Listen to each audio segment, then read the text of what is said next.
Hello বন্ধুরা, কেমন আছো তোমরা সবাই? আশা করি সবাই ভালো আছো। বন্ধুরা, আজকে আমি বাটা মাছ ভাজার রেসিপি শেয়ার করব তোমাদের সঙ্গে। বন্ধুরা, মাছ ভাজা অনেকে অনেক রকম করে, আমি যেভাবে করি সেটাই তোমাদের সঙ্গে শেয়ার করব। 4টে বাটা মাছের মধ্যে লবণ, হলুদ, ভাজা জিরার গুঁড়ো, আদা রসুন বাটা, দিচ্ছি অনেকটা সরিষার তেল। ভালো করে এই মশলাটা মাছের সঙ্গে মিশিয়ে নেব।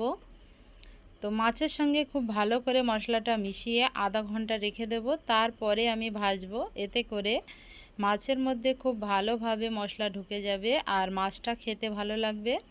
আর বন্ধুরা, কড়াই গরম হলে দিয়ে দেব সরিষার তেল।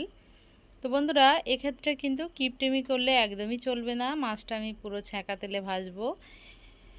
বন্ধুরা, এখানে আমি দু পিস করে মাছ ভেজে নেব। চুলার জাল মিডিয়াম টু লোয়ের মাঝামাঝি রেখে মাছগুলো খুব সুন্দর করে ভাজতে হবে। চুলার জাল যদি আমরা হাইতে রাখি তাহলে কিন্তু মাছ পুড়ে যাবে। দেখো বন্ধুরা, আমি খুব সুন্দর করে মাছটা ভেজে নিয়েছি। দেখতে কতটা ইয়াম্মি লাগছে, খেতে কিন্তু দারুণ হয়েছিল। বন্ধুরা, একে একে আমি 4 পিস মাছ খুব সুন্দর করে ভেজে নিয়েছি। তোমরা কে কে এইভাবে বাটা মাছ ভাজো অবশ্যই কিন্তু কমেন্ট করে জানিও।